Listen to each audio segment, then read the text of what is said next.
P block में लिखेंगे it is the right part of the periodic table, it is the right part of the periodic table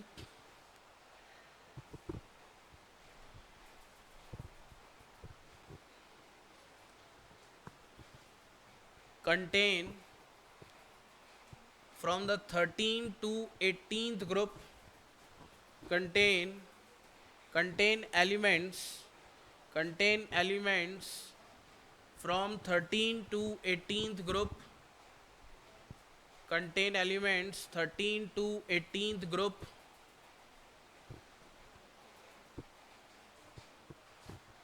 contain elements from the 13th to 18th group. ठीक है, period second to seventh period, ध्यान रहे P block जो है वो second to seventh period तक होता है। अगर मैं आपसे बात करूंगा तो देखो साहब, हीलियम के पास जो इलेक्ट्रॉन होता है वो दो होता है, अरे ये तो पता है ना, और दो इलेक्ट्रॉन है, तो आपको पता है कि फर्स्ट शेल पे आपके पास दोनों इलेक्ट्रॉन चले जाएंगे, और इलेक्ट्रॉनिक कॉन्फ़िगरेशन इतना तो पता ही होगा वैसे तो 1s2 होगा। अब इसको उठा के पर्टिकुलर ज़ीरो पीरियड में इसलिए रख देते हैं, कुछ एनसीईआरटी या कुछ किताबें ऐसी हैं जो हीलियम को उठा के यहाँ भी रखती हैं, क्योंकि सेकेंड पर्टिकुलर ग्रुप में आता है, क्योंकि last electron S sub shell में जा रहा है।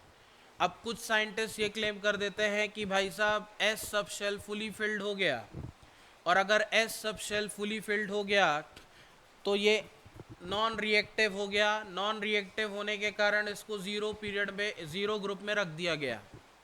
ठीक है, ये एक इनका परसेप्शन है, ये इनका पर्टिकुलर एक इतिहास है, लिख दिया गया है और बना दिया गया है। बाकी अगर मैं आपसे बात करूं तो हीलियम जो है वो आपका सेकेंड ग्रुप में ही आता है। जैसे बहुत ही फेमस क्वेश्चन है, S block noble gas is, चार ऑप्शन, आंसर कौन सा जाएगा? ठीक है ना, समझ चुके होगे। तो दैट इज सिंपल सी बात है, बच्चे कई बार कंफ्यूज हो जाते हैं। क्यों कंफ्यूज होते हैं? ये पीरियोडिक टेबल को देख के, वो यही उन्होंने हमेशा देखा है कि हीलियम कहाँ पे है, ज़ीरो ग्रुप में, और ज़ीरो ग्रुप के अंदर अगर हीलियम है तो दिमाग से सोचते ही नहीं है कि उनका लास्ट इलेक्ट्रॉन कहाँ आ रहा है, एस सब शेल। तो कई बार बच्चे इसी डिलेमा में रहते हैं कि क्या हीलियम को पी ब्लॉक माने कि हीलियम को पी ब्लॉक ना माने। तो कोई भी एलिमेंट्स ब्लॉक के अंदर तभी होगा जब उसका लास्ट इलेक्ट्रॉन एंटर होगा, अरे यस और नो। तो लास्ट इलेक्ट्रॉन कहाँ पे आ रहा है, एस सब शेल, और अगर last electron S sub shell में आ रहा है तो helium belongs to S block, अरे यस और no. So that's why helium is the second group S block element, अरे यस और नो। तो यहाँ से हीलियम के बारे में बात हो चुकी है। अब अगर मैं बात करूँ तो पी ब्लॉक जो होता है वो राइट साइड में है और ये थर्ड ए से ज़ीरो ग्रुप तक होगा। और आप इधर से देख पा रहे हैं कि बोरॉन से नियॉन, फिर एल्यूमिनियम से आर्गन, फिर गैलीनियम से क्रिप्टन, इंडीनियम से जिनॉन, थैलियम से रेडॉन, और मैं यहाँ पे बात करूँगा दिस इज़ 113 से 118। ये पूरे ग्रुप्स जो हैं इनका लास्ट इलेक्ट्रॉन जो होता है वो आपका पी सब शेल में जाएगा। अगर जनरल इलेक्ट्रॉनिक कॉन्फ़िगरेशन की बात करता हूँ तो यहाँ से NS2 NP1 से NP6 में जाएगा। आप चेक भी कर सकते हैं अल्टीमेटली, अगर ये P1 है, ये P2 होगा, ये P3 होगा, ये P4 होगा, ये P5 होगा और ये P6 होगा, अरे यस और नो। अगर मैं यहाँ पे बात करूँ, एक और चीज़ यहाँ से क्लियर कर देते हैं अब ये, क्योंकि आपको फास्ट सीखना है। यहाँ ध्यान दीजिए, ये जो n है, ये जो n है, इनको पीरियोडिक टेबल में ही बोला जाता है नंबर ऑफ शेल, या इसी को बोला जाता है नंबर ऑफ पीरियड। तो जो एलिमेंट जिस पर्टिकुलर पीरियड में होता है उसका पर्टिकुलर लास्ट इलेक्ट्रॉन, जो एलिमेंट जिस पीरियड में होता है उसका लास्ट इलेक्ट्रॉन उसके सब शेल में आएगा, वो सब शेल ब्लॉक को दिखाएगा, और जिस पीरियड का एलिमेंट होता है वो उसी पीरियड के साथ ही ख़त्म होता है। स्टार्ट होगा 1s से और लास्ट में जाके जिस पर्टिकुलर पीरियड का है, अगर मान लेते हैं कि वो 6th पीरियड का है तो लास्ट एलिमेंट का जो ग्रुप होगा वो 6th पीरियड पे ही जाके ख़त्म होगा। समझ में आ गया? पीरियोडिक टेबल का मतलब ही एक्चुअली यही है कि अगर हम पीरियोडिक टेबल पे अगर हम देखते हैं कि अगर फर्स्ट एलिमेंट स्टार्ट हुआ है जिस पीरियड से, उसका जो लास्ट एलिमेंट है वो उसी पीरियड पे जाके ख़त्म होगा, और जो नेक्स्ट पर्टिकुलर एलिमेंट है वो पर्टिकुलर नेक्स्ट पीरियड को कंटेन करेगा पर सेम ग्रुप के अंदर होता है। इसी तरीके से आपने पर्टिकुलर एक लॉ पढ़ा होगा जिसको हमने नाम दिया था ऑक्टेव लॉ। और ये ऑक्टेव लॉ जो है साहब वो कैल्शियम के बाद एप्लीकेबल नहीं हुआ। कैल्शियम के बाद क्यों एप्लीकेबल नहीं हुआ? जैसे आप देखिए ऑक्टेव्स के अंदर होता है सारे गामा पाधा नी सा, ठीक है, मतलब स्पीशीज जो है ऑक्टेव, जो पहला ऑक्टेव पढ़ रहा है वो सा से स्टार्ट हो रहा है और जो लास्ट ऑक्टेव है वो भी सा से स्टार्ट हो रहा है।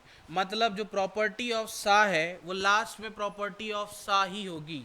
मतलब जो फर्स्ट ऑक्टेव है और जो 8th ऑक्टेव है वो सेम प्रॉपर्टी को कंटेन कर रहे हैं। आ रहा है समझ में? ये कॉर्ड्स की बात हो गई। द सेम कॉन्सेप्ट को उठाया और ऑक्टेव ने इसको उठा के लॉ ऑफ ऑक्टेव जो पर्टिकुलर दिया और उधर पे लॉ ऑफ ऑक्टेव के थ्रू एप्लीकेबल किया। बट एप्लीकेबल कहाँ तक हुआ? तो आप देख सकते हैं, अगर मैं लिथियम की बात करूं तो लिथियम जो होता है वो होता है 1s2 3s1। अरे यस और नो? 1s2 सॉरी कितना 1s2 2s1, तो दिस इज 2s1 हुआ। और 2s1 पे आप देखिए this is the second period, और जो उसके अंदर इलेक्ट्रॉन आ रहा है वो s1 आ रहा है। आर यू गेटिंग ना? अरे इतना तो समझ में आ रहा है ना, इतना तो पढ़ा है थोड़ा बहुत। तो that is 2s1 2s1 2s2 हुआ। और 2s2 के बाद हम देख सकते हैं बोरॉन आया, बोरॉन 2s2 2p1 हुआ 2p2 2p3 2p4 2p5 2p6। अरे यस और नो? मतलब अगर हम ध्यान से देखेंगे तो अगर आप ध्यान से देखेंगे तो जैसे सारे गामा पाधा नीसा होता है वैसे ही यहाँ पे भी कुछ ऐसा ही हुआ है कि जैसे ही आपका लास्ट वाला पार्ट खत्म होता है वो अगेन सेम ग्रुप के अंदर लाई होता है। तो इधर पे आप देखेंगे यहाँ पे खत्म हो रहा है 2p6, this is 2p6, 2p6 खत्म हुआ। और 2p6 के बाद आप जानते हैं, यू बेस्ट नो कि दैट इज 3s आता है। कितना आता है? 3s आता है। अगर मैं यहाँ पे बनाऊं तो देखिएगा 1s, this is 2s, this is 2p, this is 3s, this is 3p and 3d। अरे यस और नो? तो 1s पे इलेक्ट्रॉन गया फिर 2s पे इलेक्ट्रॉन गया, और अब आप देखें 2p खत्म होता है 3s पे आया। और आप साफ इधर से क्लियरली देख पा रहे हैं कि जो s ब्लॉक की प्रॉपर्टी है वो 2s की जैसे सेम होगी वैसे ही किसकी होगी? 3s की। अरे है कि नहीं? तो भाई साहब 2s1 लिथियम, 3s1 सोडियम। अब जो सोडियम है वो लिथियम की प्रॉपर्टी को कहीं ना कहीं थोड़ा बहुत कंटेन करता है। देखो उसके बाद जैसे जैसे नीचे जाते हैं ना तो डिफरेंट डिफरेंट पीरियोडिक टेबल्स की प्रॉपर्टी लगना स्टार्ट हो जाती है।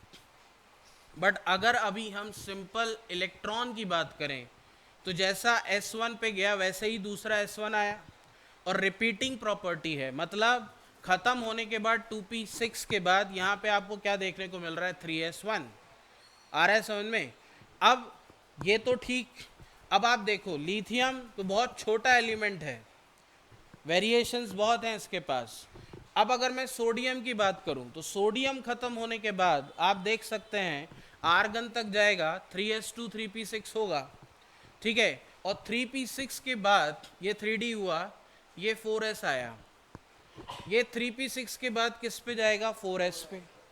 और सोडियम रिजेंबल विथ पोटेशियम, ये क्यों हुआ?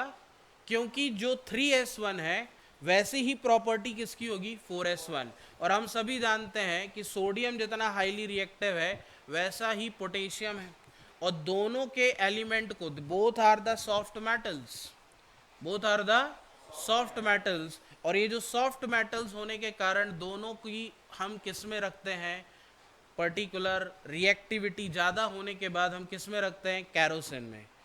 जैसे अगर अभी बात करें तो मॉइस्चर बहुत ज़्यादा है, और मॉइस्चर बहुत ज़्यादा है तो आप सोडियम को या पोटेशियम को बाहर ले आइए, एयर में तुरंत फायर कैच कर लेगा, ठीक है ना, क्योंकि वो पर्टिकुलर मॉइस्चर वाटर के तक से रिएक्ट हो जाता है, इतनी हाईली रिएक्टिविटी है।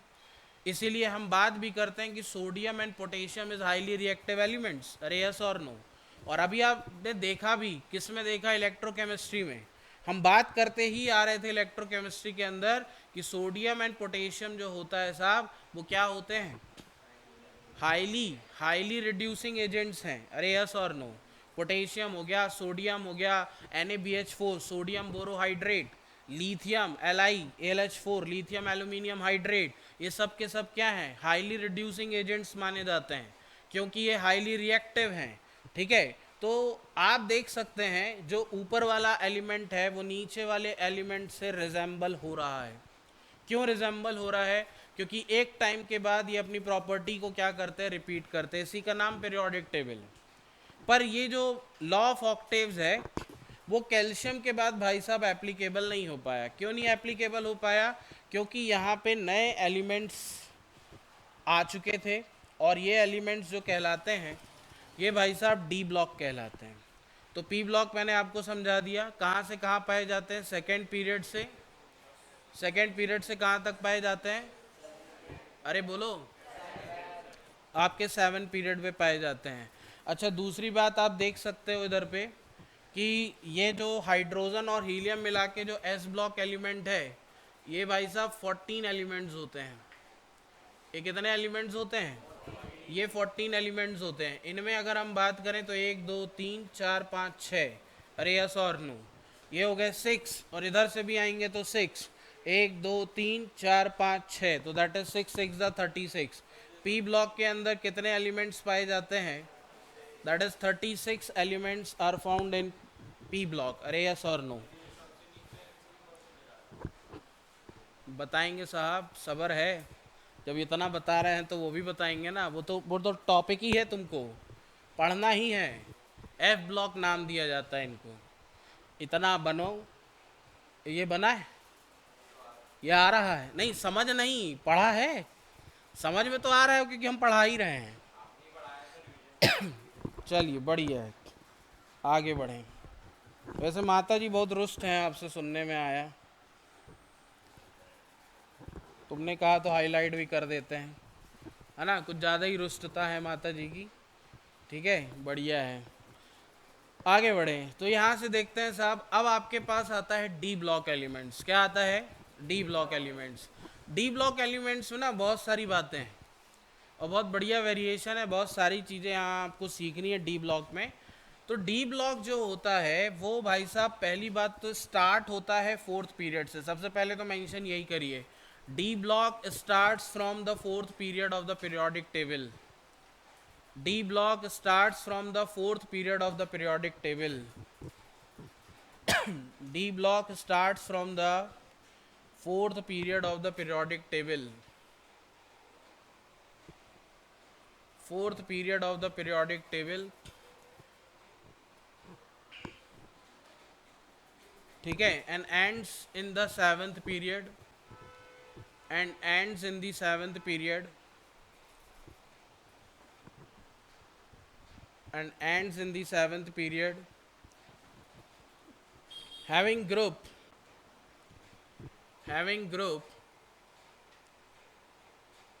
3 to 12, third B to second B, having group 3 to 12, third B to second B, third B to second B. अरे यस और नो? समझ में आ गया? तो इस तरीके से हम भाई साहब 4th पीरियड लेते हैं। अब देखिए, डी ब्लॉक के अंदर डी ब्लॉक क्यों कहा जाता है ये तो आपको समझ में आ ही चुका होगा। क्यों बोला जाता है? क्योंकि the last electron enter into the D sub shell. Is it clear? The last electron enter into the D sub shell. और यहाँ पे जो सीरीज पाई जाती हैं, बहुत छोटी छोटी चीज़ें हैं जो मैं बार बार यूज़ करूँगा, उसको ध्यान रखना है. Fourth period contain the 3D series. कौन सी सीरीज? अभी रट लो, अपने आप आएगा समझ में, क्योंकि आप भैया पाप किए हुए हो, आपने 11th नहीं पढ़ी, तो अब आपको समझने में आना पड़ेगा, रटना ही पड़ेगा. फोर्थ पीरियड 3D सीरीज को कंटेन करता है. ये सब क्वेश्चंस हैं जो मैं बता रहा हूँ, है ना. सीधा देखते ही सीधे ठोकने का आंसर होता है, पर अब क्या पढ़ा ही नहीं तो याद ही नहीं है. तो दैट इज फोर्थ पीरियड कितना? 3D series. फोर्थ पीरियड कैसे? 3D series. एग्जाम्पल दे देता हूँ कि जैसे मान लेते हैं हमने स्कैंडियम लिया. स्कैंडियम कितना होता है साहब? 21. अरे यस और नो? अब स्कैंडियम 21 होता है, तो अगर मैं इसका इलेक्ट्रॉनिक कॉन्फ़िगरेशन लिखूंगा तो मैं डायरेक्ट लिख देता हूँ, दैट इज आर्गन. ये गया 4s2 और आंसर आया 3d1. तो last electron enter into the 3d1. और इसके बाद आप जिंक देख रहे हैं. ठीक है, ये जितनी बातें मैं बोल रहा हूँ आप कहीं से भी वेरीफाई कर सकते हो, चाहे चैट जीपीटी हो, चाहे गूगल हो, चाहे जो भी हो. आप ध्यान से देखेंगे, this is the D1. D1 से लास्ट जिंक जाएगा D10. लास्ट जिंक क्या जाएगा? D10. बहुत सारी चीज़ें यहाँ बताने जा रहा हूँ, ध्यान से सुनिए, बिल्कुल आँख कान नाक गला विभाग सब खोल के. तो दैट इज 3D1 से एंटर हुआ, 3D10 पे गया. अरे यस और नो? अब फोर्थ पीरियड 3D है, फिफ्थ पीरियड जो होगा, अब आप ध्यान से देखो, फोर्थ पीरियड क्या है? 3D. फोर्थ पीरियड क्या है? 3D. ध्यान से देखना, यहाँ से जनरल कॉन्फ़िगरेशन भी बना देता हूँ. NS2. अरे यस और नो? फोर्थ पीरियड NS2 और लास्ट एंटर मार रहा है किसमें? N-1D. अरे यस और नो? एंटर किस में मारा? N-1D में. किस में एंटर मार रहा है? N-1D. हमेशा ध्यान रखें, इलेक्ट्रॉनिक कॉन्फ़िगरेशन जो आपका आएगा वो जनरल कॉन्फ़िगरेशन आपको सबसे ज़्यादा आता है. तो डी ब्लॉक के अंदर अगर मैं बात कर रहा हूँ, NS2 फोर्थ पीरियड जा रहा है, आप उधर से देख सकते हो scandium, this is the 4s2. तो ऑब्वियसली अगर मैंने फोर्थ पीरियड बोला है तो सीरीज कौन सी आएगी? 3D. अगर मैं फिफ्थ पीरियड बोल रहा हूँ तो सीरीज कौन सी? बहुत बढ़िया, कौन सी आएगी? 4D. और इसी तरीके से अगर मैं सिक्स्थ बोल रहा हूँ तो 5D. और इसी तरीके से सेवन्थ बोल रहा हूँ तो, अरे यस, क्लियर है, समझ में आ रहा है, थोड़ा थोड़ा समझ में आ रही है. इनऑर्गेनिक बिल्कुल डिफरेंट फेज है. देखिए ध्यान से सुनिए, यहाँ पे लर्निंग कैपेसिटी को बढ़ाना होता है. ठीक है, जितना आप ज़्यादा सुनेंगे, जितना ज़्यादा आप मनन करेंगे, जितना ज़्यादा आप मेडिटेट करके अपने आप की क्लासेस के अंदर बैठेंगे, मैं डेफिनेटली बोल रहा हूँ चीज़ें बन जाएंगी. क्योंकि फिजिकल केमिस्ट्री में फॉर्मूला, इनऑर्गेनिक केमिस्ट्री में इंफॉर्मेशन. ठीक है ना, इनऑर्गेनिक के अंदर इंफॉर्मेशन है और ऑर्गेनिक के अंदर कॉन्सेप्ट है. ठीक है, लोग बोलते हैं साहब ऑर्गेनिक जो है वो रट लूँ, और मैं आपको प्रूफ करके दिखाऊंगा कि ऑर्गेनिक रटने वाला नहीं है, ऑर्गेनिक भी समझने वाला है. यहाँ ये नहीं चलेगा कि आपने किसी यूट्यूब को देख लिया, किसी को पढ़ लिया, RX plus twice of NaXR, NaX से उड़ाओ, R से R जोड़ो, अल्केन बनाओ, that is the hoods reaction. ये इसको कॉन्सेप्ट नहीं कहते. कॉन्सेप्ट ये कहते हैं कि अब जो सवाल आपके आजकल जो ट्रेंड में है ना, कि वो हुड्स रिएक्शन लगेगा कहाँ कहाँ. ऐसा नहीं कि किसी भी अल्केन में लग जाएगा, कोई कभी अल्केन का फॉर्मेशन कर लेगा, वहाँ आपको हुड्स रिएक्शन में दिखाऊंगा. क्या ऐसा नहीं कि आपने इथेन को जोड़ दिया, मान लेते हैं एल्किल हैलाइड जोड़ दिया, उधर से एल्किल हैलाइड जोड़ दिया और खेल खत्म, ऐसा पॉसिबल नहीं है. तो यहाँ ध्यान रखना है आपको चीज़ों को, और लर्निंग कैपेसिटी आपको खासकर इनऑर्गेनिक में बढ़ानी पड़ेगी. फोर्थ पीरियड कौन सी सीरीज आपकी? फिफ्थ पीरियड कौन सी सीरीज आपके पास? सिक्स पीरियड कौन सी सीरीज? और आपके पास सेवन्थ पीरियड कौन सी सीरीज? अरे यस और नो? यहाँ तक समझ में आ गया है? अरे क्लियर है? अब देखो जनरल कॉन्फ़िगरेशन बना देते हैं. क्या इसका NS1 से NS2 जाएगा? क्या NS1 से NS2 जाएगा? इसका तो मैंने पहले ही बना दिया, NS2 NP1 से NP6 जाएगा. अरे यस और नो? क्या इसका दिख रहा है आपको?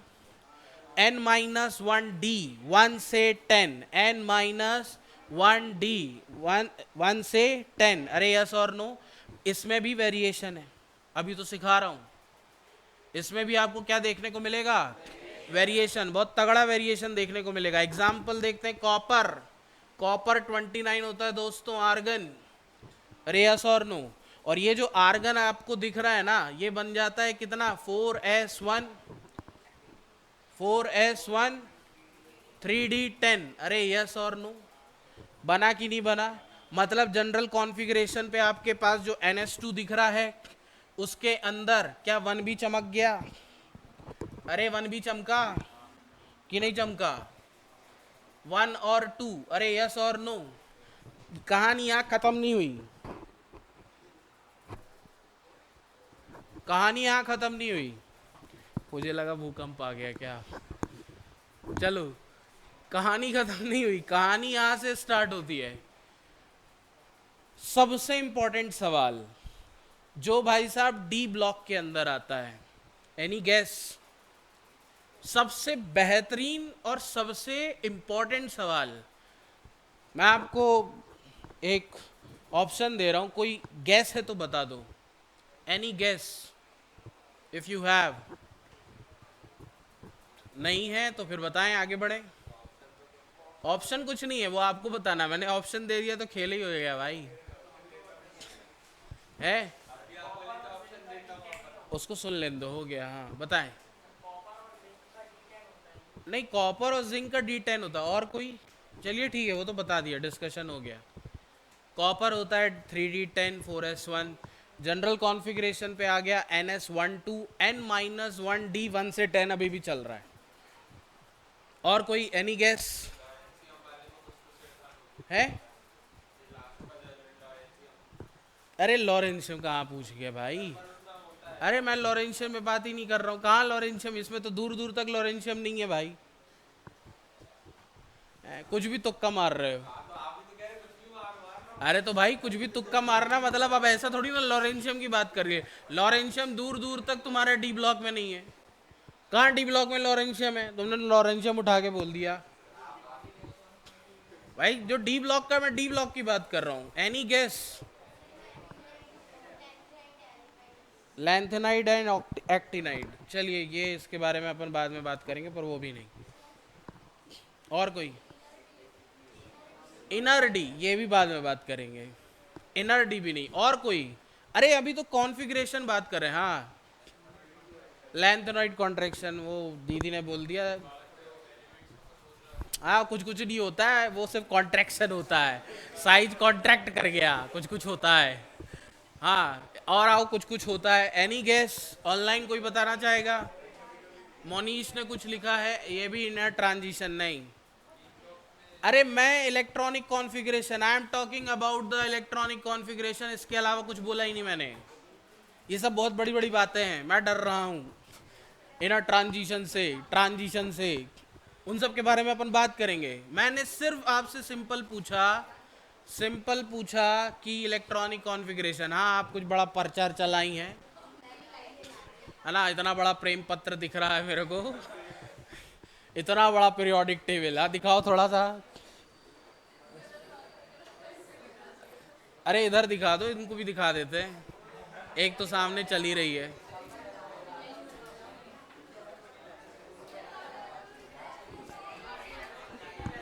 ये बड़ा, यस, बातें नहीं, बड़ी अच्छी सी है।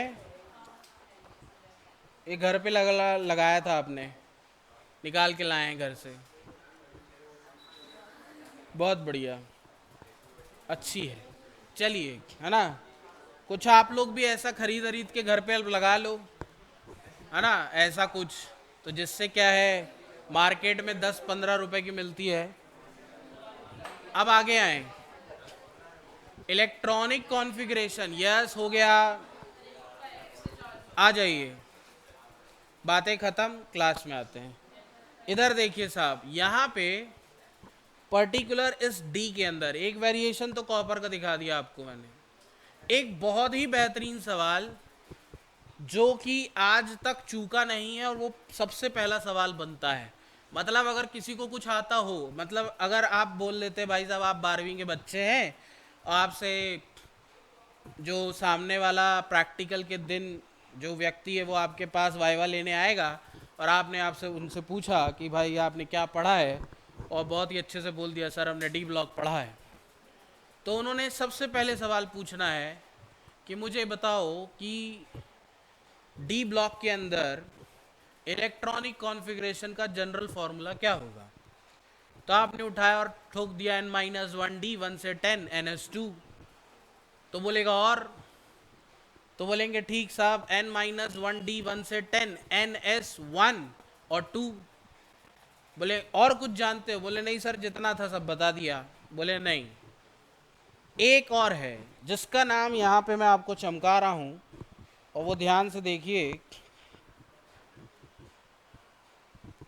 वो है भाई साहब ये, जिसका नाम है निकल पैलेडियम प्लैटिनम। बहुत ही इम्पोर्टेंट ये तीन एलिमेंट भाई साहब, ये तीनों की कायनात पलटी हुई है। ठीक है ना? कैसे? अगर मैं निकल की बात करूं, निकल की बात करूं, पैलेडियम की बात करूं और भाई साहब प्लैटिनम की बात करूं, समझ में आ रहा है? निकल की बात करूं, पैलेडियम की बात करूं और प्लैटिनम की बात करूं, तो आप यहां से देखेंगे कि निकल जो होता है वो यहां से 3d8 होता है। क्या होता है भाई साहब? यहां से ये 3d8 होता है और ये बनाता है 4s2, that is argon. 3d8 4s2 आप चेक भी कर सकते हो साइमल्टेनियसली। 3d8 4s2 होता है। फिर भाई साहब ये पैलेडियम आते हैं, और palladium belongs to the which group, which period? That is called fifth period. और ये यहीं ख़त्म नहीं हुए, ये भाई साहब 4d10 5s0 बनाते हैं। 4d10 5s0। और इसके बाद प्लैटिनम की बात करते हैं, और प्लैटिनम जो होता है वो 6s1 5d9 बनाता है। क्या बनाता है? 5d9 6s1 बनाता है। ये देखिए तीनों की कायनात पलटी हुई है।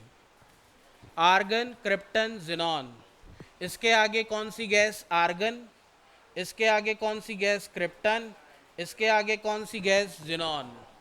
Is it clear? यहाँ पे तो नहीं दिया हुआ है, पर अगर किसी के पास, तुम्हारे वाले में दिया है क्या? निकल कितना दिया है? 3d8। 3d8। पैलेडियम कितना दिया है? Palladium 4d10। और इसके बाद अगर हम प्लैटिनम की बात करें तो 5d9। 5d9 the most important. और अब आप देखिए इसका जनरल कॉन्फ़िगरेशन। हल्लो डुमना वाले भाई साहब, ऊपर है ना, मत खो, ऐसे मत खो, भगवान देगा तुमको, चिंता मत करो। क्या हो गया? छिल गया? क्या छिल गया? अंगूठा छिल गया? अंगूठा छिलने में तो नहीं प्रॉब्लम है, पता नहीं क्या क्या भी छिलेगा तुम्हारा।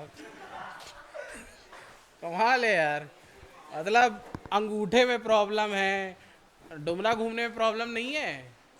हाँ नहीं सर, बहुत बढ़िया सर, समझ में आया सर। तो 3d8 4d10 और 5d9। चलो इसका जनरल इलेक्ट्रॉनिक कॉन्फ़िगरेशन बताओ डुमना वाले भाई साहब। गुड मॉर्निंग, इसीलिए बोला था कि क्लास में ध्यान दे, है ना? पता नहीं कौन सी भावना के भावनाओं में खोया हुआ है।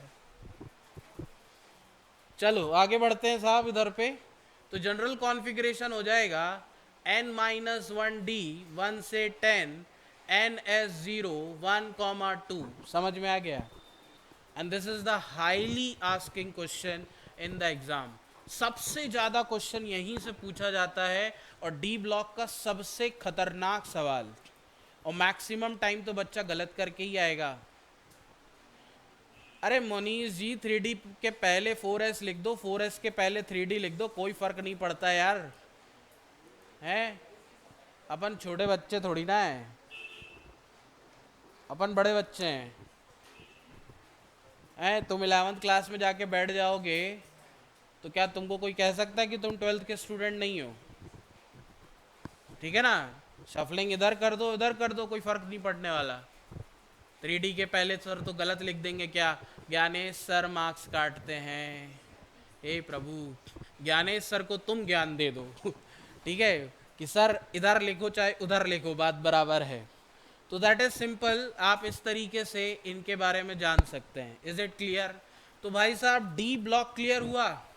डी ब्लॉक कहाँ से कहाँ पाया जाता है? फोर्थ पीरियड से लेके सेवेंथ पीरियड तक। डी ब्लॉक कहाँ से कहाँ पाया जाता है? फोर्थ पीरियड से सेवेंथ पीरियड तक। अरे यस और नो? और डी ब्लॉक के अंदर साहब 40 एलिमेंट आते हैं। कितने एलिमेंट आते हैं?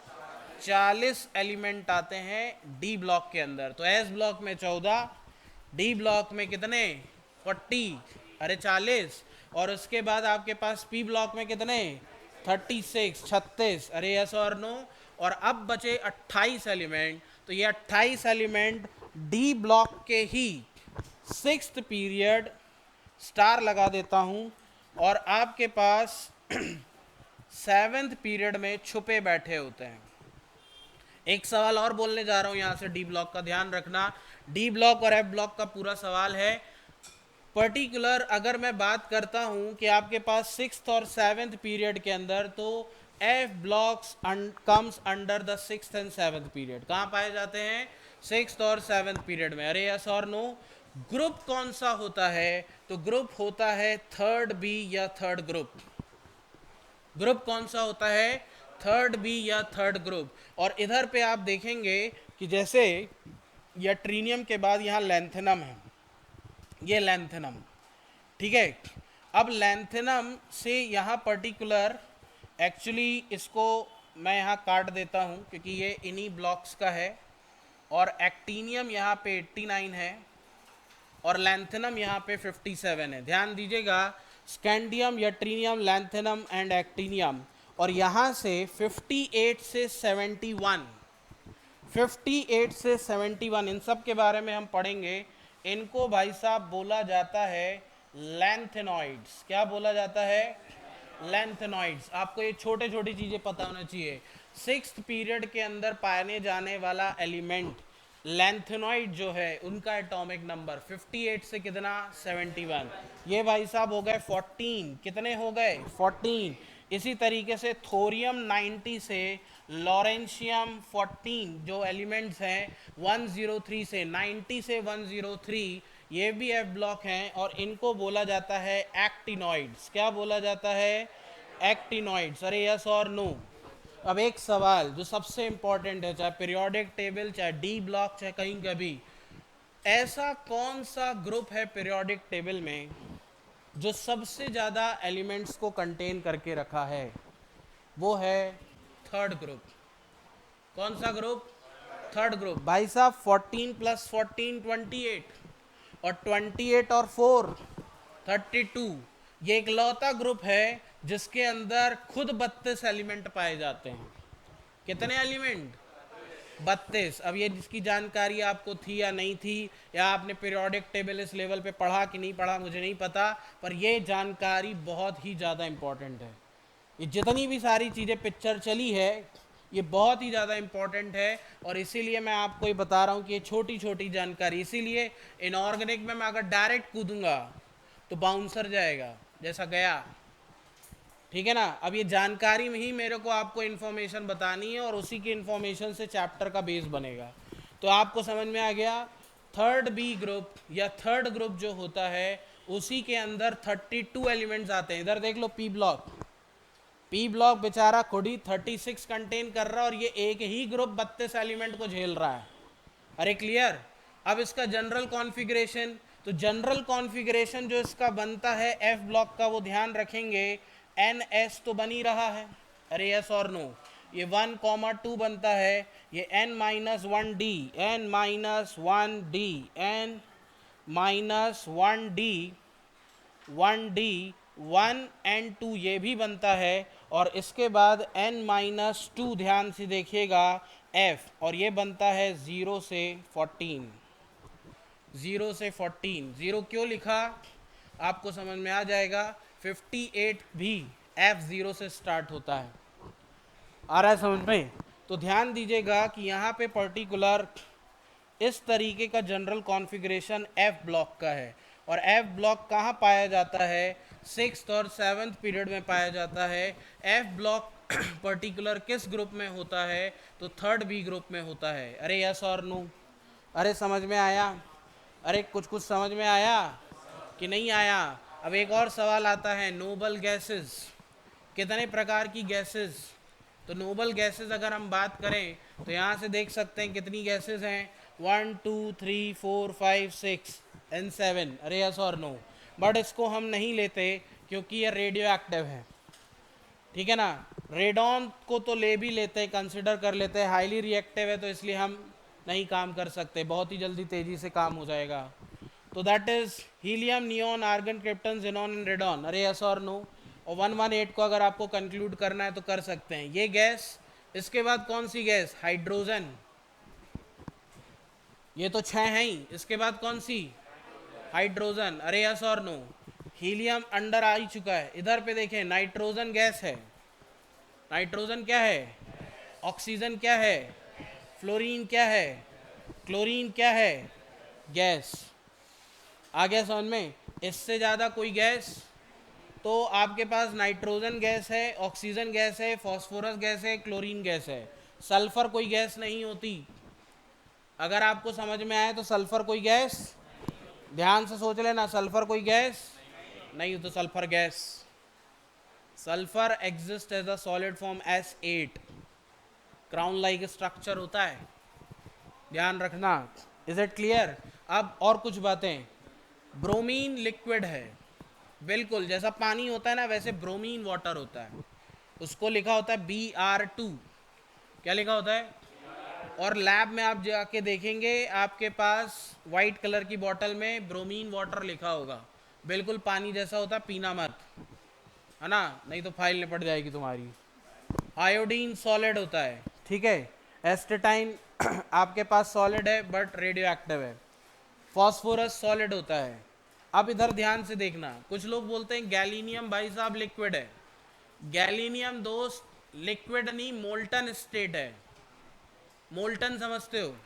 मोल्टन मैं आपको बता रहा हूँ कैसा मोल्टन का टाइप। आपने देखा होगा अगर आपका घर वगैरह बन रहा है या बना हुआ होगा तो आपने कभी घर की विज़िट करी होगी, साइट में गए होगे, तो जो मिस्त्री होता है वो एक मसाला बनाता है, किसका? सीमेंट का। तो ग्रे सीमेंट यूज़ करता है और उसको ब्रिक्स के बीचों में लगाता है, उसका आपने मसाला देखा है?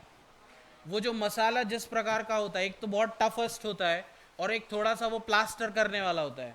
जो प्लास्टर करने वाला मसाला होता है ना वो सॉलिड है ना वो लिक्विड है, ना वो सॉलिड है और ना वो लिक्विड है, वो मोल्टन फॉर्म पे है। वो कैसा है? वो मोल्टन फॉर्म पे है। अरे समझ में आ गया ना?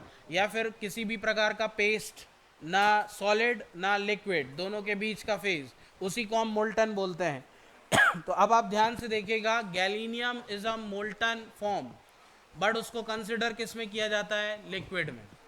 तो दो प्रकार के नॉन मेटल है जो कि लिक्विड है, ब्रोमीन तो पूरा लिक्विड है और गैलीनियम मोल्टन फॉर्म पे है। किस फॉर्म पे है? मोल्टन फॉर्म पे, ध्यान देंगे। इसके बाद यहाँ पे देखिए मरकरी, आप सभी जानते हैं मरकरी को भी लिक्विड स्टेट पे रखा गया है। अरे यस और नो? इसके बाद 112, ये भी लिक्विड है। 112 भी क्या है? लिक्विड है। तो that is mercury is liquid, 112 is also liquid. अरे यस और नो? यहाँ पे कोई समस्या? इसके बाद देखिए आपके पास caesium is a liquid, francium is a liquid. अरे यस और नो? तो बाकी सब गैस भी हो गया। दैट इज जनरली अगर आपसे पूछना है तो कितने प्रकार की गैस हैं तो 11, कितने प्रकार के लिक्विड्स हैं तो 6, उसके बाकी सब क्या है? सॉलिड। इसके अलावा कोई सॉलिड आपके पीरियोडिक टेबल में कोई भी अनदर एलिमेंट जो है वो लिक्विड या गैस नहीं होगा, बाकी सब सॉलिड होंगे। अरे क्लियर हो गया? तो ये कुछ इंपॉर्टेंट बातें जो पीरियोडिक टेबल से रिलेटेड होती हैं बन जाएंगी। अरे क्लियर है? आगे बढ़े, ये कुछ उतारना है, कुछ इंपॉर्टेंट चीज़ें हैं जो उतारना है, हाँ या ना, कुछ तो बोले यार। चलिए जल्दी उतारें।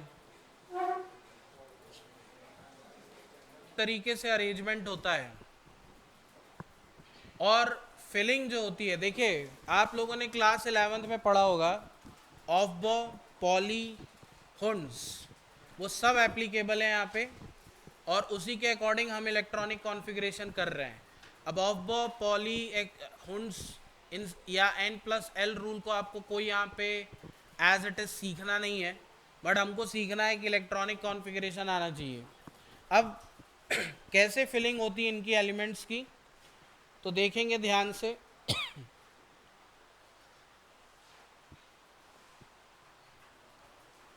1s2 पे जा रहा है, 1s2 के बाद 2s2 पे जा रहा है। These are the energy level. पहले एनर्जी किसकी?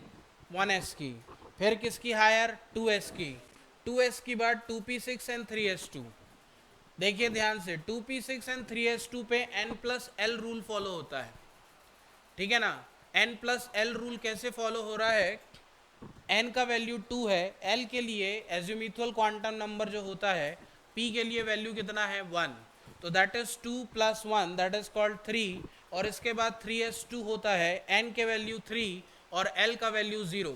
बट यहाँ पे n का वैल्यू 3 के लिए हायर है, तो जो लास्ट इलेक्ट्रॉन है वो 3s2 पे जाएगा। Is it clear? अब इसके बाद देखेंगे 3p6 4s2, फिर जाएगा 3d10 4p6 4s2, फिर जाएगा 4d10 5p6 6s2, और यहाँ पे जाएगा 4f14। अब देखिए 4f14 एंट्री मारी, तो 7th पीरियड का पीरियोडिक टेबल के अंदर अगर एलिमेंट है तो आप इधर से देख सकते हैं 7th पीरियड या 6th पीरियड का है, तो देखिए 6th पीरियड में से n-2f करोगे, तो जो 6th पीरियड का है वो n-2f, मतलब ये लैंथेनॉइड वाला पार्ट आएगा। तो जो लैंथेनॉइड सीरीज होती है वो 4f सीरीज है। क्या कौन सी सीरीज है? 4f सीरीज है, और इसी को बोला जाता है इनर ट्रांजिशन सीरीज। कौन सी सीरीज? और जो आपके पास d ऑर्बिटल आ रहा है, जैसा कि हमने देखा कॉपर एंड जिंक, जैसा कि हम देख पा रहे हैं कैडमियम को, जैसा कि हम देख पा रहे हैं मरकरी को, और कॉपर AgAu, तो these are the transition elements up to the third period, third group से लेके 11th ग्रुप तक। ये जो कहलाते हैं ये ट्रांजिशन एलिमेंट्स कहलाते हैं। कौन से एलिमेंट्स कहलाते हैं? क्योंकि इसमें इलेक्ट्रॉन का ट्रांजिस्ट होता रहता है। और दूसरी बात, जिंक कैडमियम Hg, ये zinc cadmium Hg volatile elements हैं, वॉलेटाइल मेटल्स हैं, जिसके अंदर ट्रांजिशन नहीं है, और इनको हम बोलते हैं नॉन ट्रांजिशन एलिमेंट्स। क्यों बोला जाता है? क्योंकि D10 पूरा भर चुका है, NS2 पूरा भरा हुआ है, तो इलेक्ट्रॉन का ट्रांजिशन इम्पॉसिबल है। So that's why zinc cadmium Hg and 112 are the non-transition elements, and that is first two, that is scandium 21 to copper 29। ये वाली जो सीरीज है 3D 4D और 5D, ये पर्टिकुलर जो कहलाती है ये ट्रांजिशन कहलाती है। इनर ट्रांजिशन की बात करें तो F ब्लॉक एलिमेंट्स को इनर ट्रांजिशन बोला जाता है। बाकी हम उन चैप्टर्स में पढ़ेंगे, तो ध्यान देंगे 4F के बाद 5D, 5D के बाद 6P and that is called 7s2, और इसके बाद आता है 5F 6D एंड 7P। अरे यस और नो? इलेक्ट्रॉन्स की जो फिलिंग है, ठीक है ना, इलेक्ट्रॉन्स की जो फिलिंग है वो भी मैं बता देता हूँ।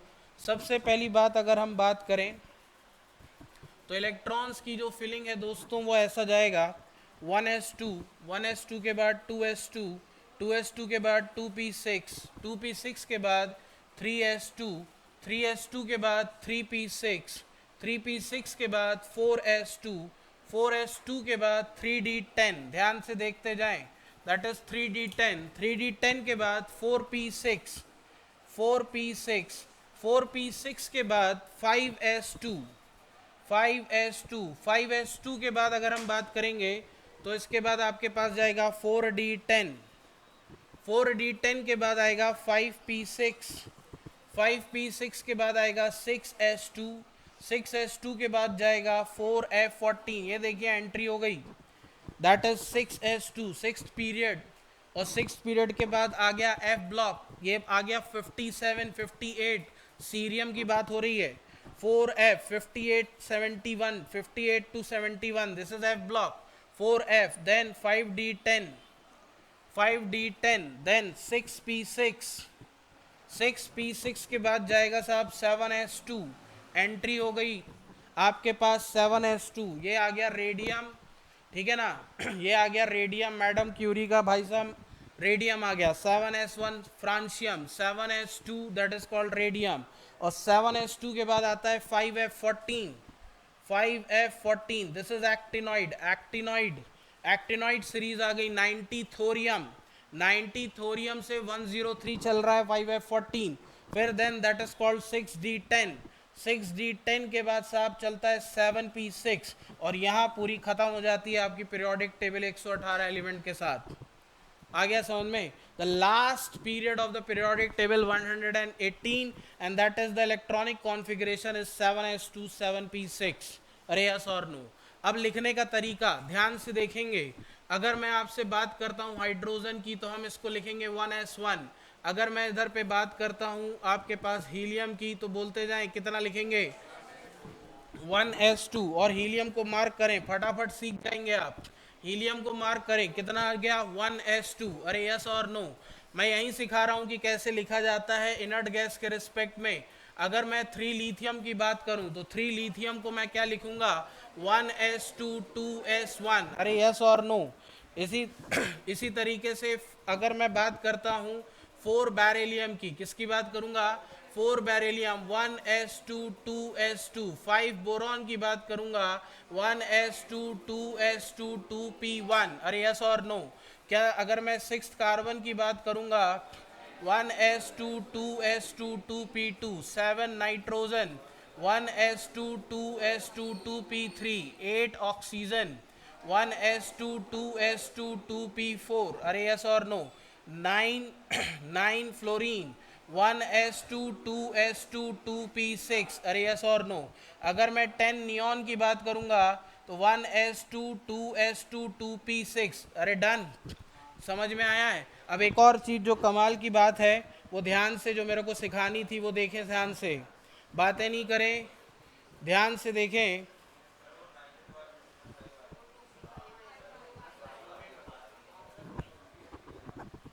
लो भाई खुश।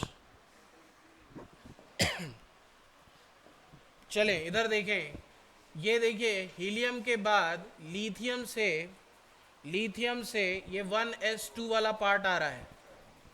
कौन सा वाला पार्ट आ रहा है 1s2 वाला पार्ट आ रहा है। तो आप इधर से देख सकते हैं ये 1s2 2s2 2p6। तो आप देखिए ये 1s2 1s2 1s2 को क्या ये हम रिप्लेस कर दें हीलियम से। अरे यस और नो। तो अगर मैं इसको हीलियम 2s1 लिखूंगा तो कोई समस्या है क्या। हमेशा ध्यान रखें इनर्ट गैस के रिस्पेक्ट में लिखना है, हमेशा ध्यान रखें इनर्ट गैस के रिस्पेक्ट में लिखना है। अरे यस और नो। तो क्या ये हीलियम 2s2 2p6 हो जाएगा। और अब आप देखेंगे दिस इज द 10 नियॉन। अरे यस और नो। और अगर ये 10 नियॉन दिया हुआ है, अगर ये 10 नियॉन दिया हुआ है तो 11 सोडियम होगा। अरे होगा कि नहीं होगा। और अगर 11 सोडियम होगा तो आप जानते हैं 11 सोडियम इज इक्वल टू पूरा लिखना पड़ेगा 1s2 2s2 2p6। क्या ये नियॉन होता है। और अगर मैं इसी तरीके से आगे लिख दूं तो क्या मैं इसको डायरेक्ट नियॉन 3s1 लिख सकता हूं। अरे यस और नो। और इसी तरीके से 12 मैग्नीशियम। अब मैं इतना नहीं लिखूंगा क्योंकि अपन पढ़े लिखे समझदार व्यक्ति हैं, अपन को शॉर्ट काम करना है ना। ये छोटा बच्चा जब 11th में होता है तब सीखता है, हम 12th वाले ठहरे तो हमको लिखना है 12th के अकॉर्डिंग, और ये हो जाएगा नियॉन 3s2। अरे यस और नो।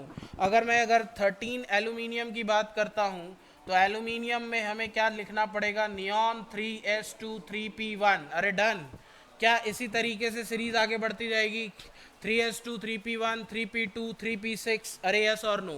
3p6 कौन सा आ गया दैट इज कॉल्ड, आप इधर से देख सकते हैं, आप इधर से देख सकते हैं कि पर्टिकुलर जो सीरीज आएगी यहाँ से आते आते ये पर्टिकुलर 18 आर्गन आएगा, और 18 आर्गन भी नियॉन 3s2 3p6 लेके चलेगा। और अगर आप ध्यान से देखेंगे कि 21 स्कैंडियम जो कि 4th पीरियड का है, 3rd पीरियड यहाँ भाई साहब ख़त्म हो गया, 3rd पीरियड यहाँ पे ख़त्म हो गया। 4th पीरियड में आप इधर से देखो जो पीरियड की आपके पर्टिकुलर क्या ख़त्म हो रही है नोबल गैस, इनर्ट गैस ख़त्म हो रही है, वही नेक्स्ट पीरियड में चिपक के चल रही है। अरे यस और नो। क्यों? क्योंकि हमको उतना इलेक्ट्रॉनिक कॉन्फ़िगरेशन लिखने की ज़रूरत नहीं है। आपको इनर्ट कॉन्फ़िगरेशन से इसको रिप्लेस करो, सीधा लिखो। अगर मैं स्कैंडियम 21 लिखूंगा तो स्कैंडियम 21 को मैं क्या आर्गन आर्गन 4s2 3d1 लिख सकता हूँ? अरे यस और नो? अगर मैं यहाँ से 24 यहाँ 24 क्रोमियम लिखता हूँ, अगर मैं यहाँ पे 24 क्रोमियम लिखता हूँ दोस्तों, तो क्या मैं इसको आर्गन जाएगा 4s2 3d4 पे? अरे यस और नो? पर पर्टिकुलर इलेक्ट्रॉन इनर ट्रांजिस्ट करता है और यहाँ से 4s का इलेक्ट्रॉन 3d5 में आता है इसको स्टेबल बनाने के लिए, और ये 4s1 हो जाएगा। चमका दीजिएगा, यहाँ पे 24 क्रोमियम होता है, 24 क्रोमियम के बाद आएगा 25 manganese, then again 3d5 4s2, और उसके बाद iron cobalt nickel 3d8 4s2 तक जाएगा, और फिर उसके बाद कॉपर 29 आएगा, और argon that is called again 3d9 4s2 inner transition मारेगा, और वहां से अगर अगेन इलेक्ट्रॉन आएगा और बन जाएगा कितना 3d10 3d10 4s1। अरे यस और नो? और इसी तरीके से हम आगे बढ़े तो क्या जिंक आर्गन 3d10 क्या 4s2 हो जाएगा कि नहीं? अरे बोलो। तो जो आपको पिछली क्लास में समझ नहीं आ रहा था, क्या आज समझ में आ चुका है? अरे यस और नो? आपका टास्क यही है कि अगली क्लास में आपको, आपके पास होमवर्क है, मैंने यहाँ समझा दिया 31 से लेके 89, यस, गैलीनियम से लेके actinium 89, this is the homework. सभी को अपने इलेक्ट्रॉनिक कॉन्फ़िगरेशन बना के लाना है, और किस फॉर्म पे लाना है, वो आप ध्यान रखेंगे, किस फॉर्म पे लाना है बताएं।